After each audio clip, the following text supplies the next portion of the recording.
What's going on, Crossbridge? Pastor Wil here, and I'm back with another Friday s.o.a.p update. And today we are in Luke chapter 15. And this is probably one of the most popular parables, stories that we hear from Jesus. It has to do with the prodigal son, the son who left and comes back. So let's read it together, starting in verse 11, and then unpack it a little bit in this short time that we have. It says in verse 11, there was a man who had 2 sons, and the younger of them said to his father, "Father, give me my share of the property that is coming to me." And he divided his property between them. So what you have to know is what the son is asking. He's asking for his inheritance. And I'm pretty sure most of you know how an inheritance works. When a family member dies, you get a share of the money. You get an inheritance. The son was basically going to his father and saying, "Hey, Dad, I want your money, not necessarily you. You're better off dead to me. You're worth more dead to me."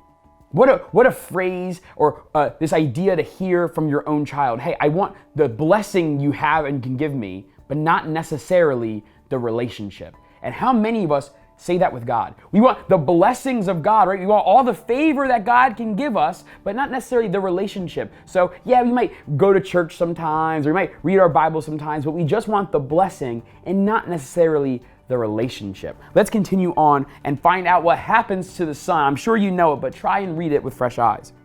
Verse 13, not many days later, the younger son, the one who had all the money, gathered all he had and took a journey into a far country. And then he squandered his property in reckless living.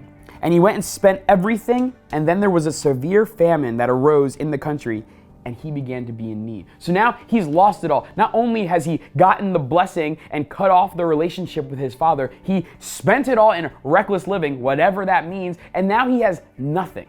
And then there was a famine, so now he really has nothing. Verse 15, so he went and hired himself out to one of the citizens of that country, who sent him into the fields to feed the pigs. And remember, this guy was probably Jewish, so hanging out with the pigs, not a good thing. It actually took him, right? His greed and his lust for the world and his deciding to live life in his own way took him to dark places he should have never been. Verse 16, and he was longing to be fed with the pods that the pigs ate, and no one gave him anything. But when he came to himself, right, this idea, when he came to his senses, because he's sitting here truly eating pig slop, when he comes to his senses, he says, "How many of my father's hired servants have more than enough bread, but I perish here with hunger?"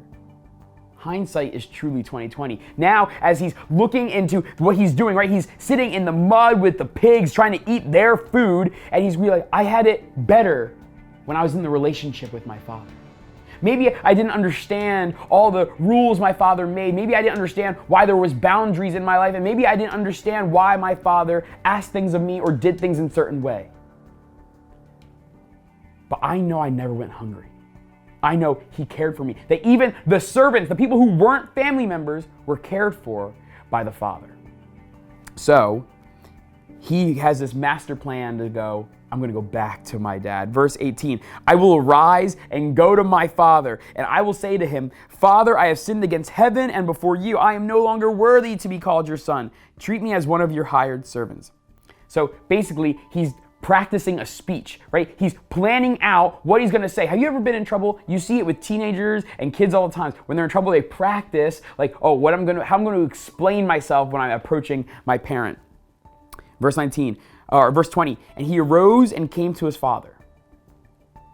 But while he was still a long way off, his father saw him and felt compassion and ran and embraced him and kissed him. Verse 21, and the son said to him, Father, I have sinned against heaven and before you, and I am no longer worthy to be called your son. Verse 22, but the father said to his servants, bring quickly the best robe and put it on him, put a ring on his hand and shoes on his feet. So as the son is approaching his father sees him and filled with compassion runs towards the son. And as the son is trying to get this speech out that he practiced, like, hey dad, I'm so sorry. The dad says, quiet, I don't care about any of that. I'm just glad you're back. And the chapter goes on to continue about how they have this celebration that the son they thought was dead is actually alive and back in relationship with the father and the family. Do you see the correlation with us and God?